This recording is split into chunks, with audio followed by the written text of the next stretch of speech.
Now the next step is to put up targets, step-by-step targets. Step-by-step targets means that you are listing down the things you need to do in order to run your project, to set it up, or your company.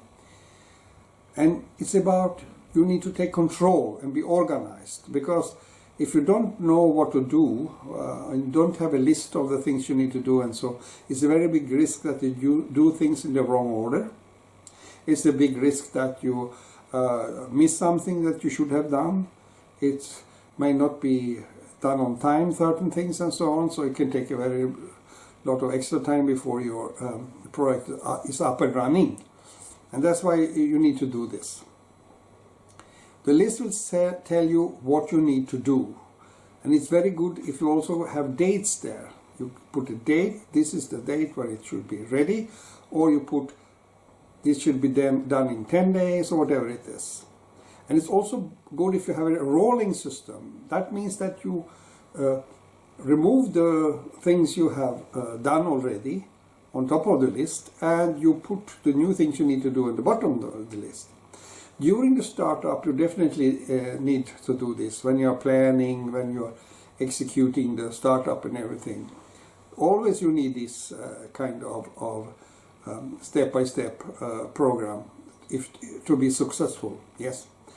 But if it's a restaurant you're going to run, then that restaurant is likely to be having daily routines with not too much change later, so maybe you don't need such a program after you have started it properly. Of course, there are some dates you need to follow, like tax return dates and so on, so you don't miss that. VAT returns or whatever it is you need to do. But if you, let's say, are going to have a company with garments, and you are going to need to design the garments, you need to place orders with a factory, you need to follow up that you get delivery and then ship it out to maybe you have retailers you are selling to, whatever it is. If you are working like that, then it's good to make this kind of list permanent, a step-by-step target list where you put what you need to do and how, and then you check up all the time. Every morning you can have a quick look on this. What is it I need to do today? And then you can go ahead with that. And update this list on a weekly basis. And then another thing, we have some downloadable information you can use, some examples of how this kind of step-by-step targets can be written for these 3 test companies we are talking about. So download that also, so you can go ahead then.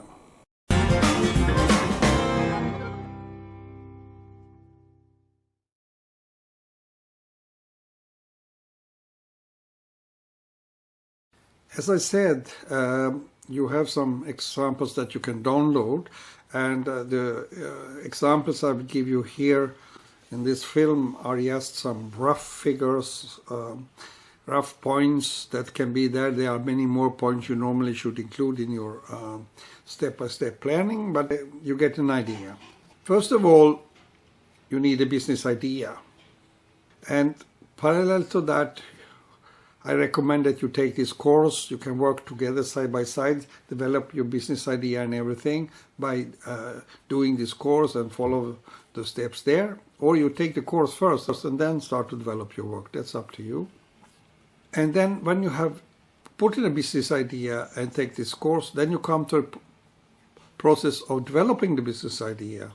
And with that I mean you will look at this: who are your customers, what is your USP, and in the next part of this course we will later come to risks, and that is also something you need to see the business idea from that, and that may make you to change some points in your plans when you're doing this analysis.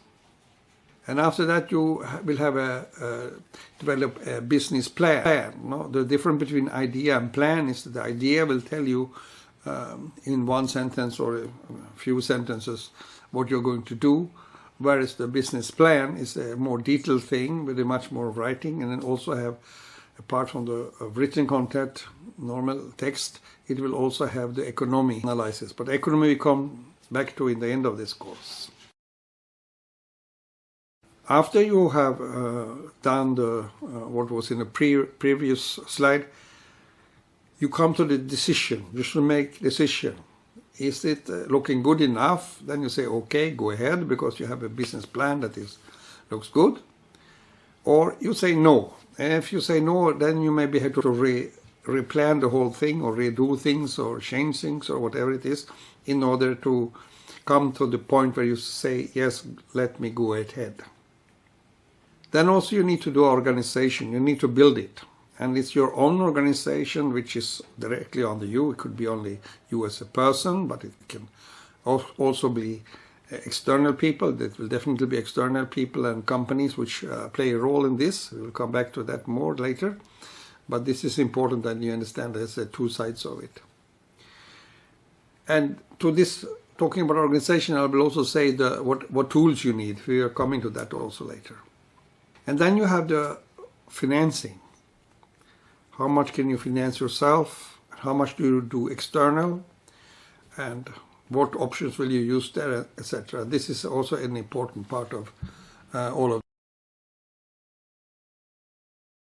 And now it's the time to start a project. And one of the first things you should do, if you already haven't done it with this step-by-step planning, the targets, put the dates for where things should be ready. Make a proper such one again. Update your rolling target plan step by step, and put dates when everything should be done. Now, when you start the things, it's very important that you don't just say things little here or there, but you have a very disciplined way of doing it to have a slow.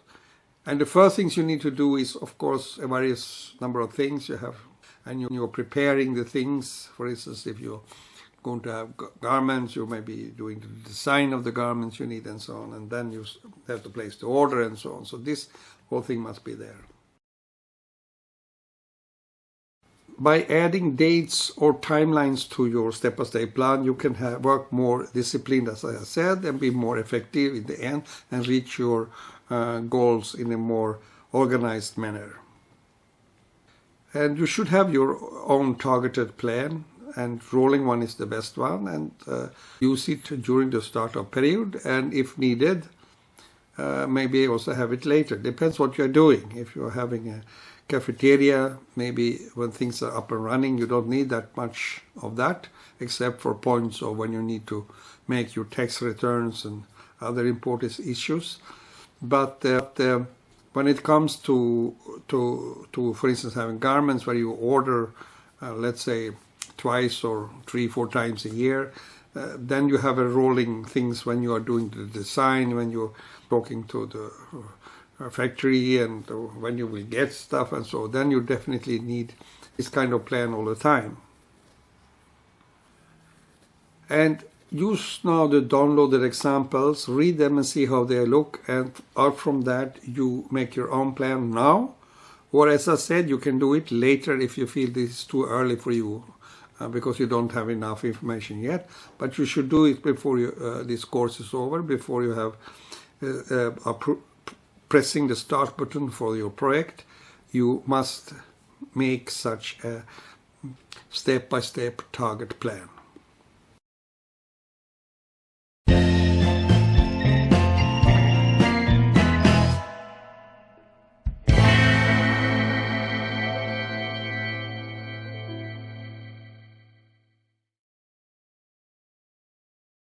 On our webpage, you are finding the questions that are related to this film. So go to our webpage to see the questions you should answer.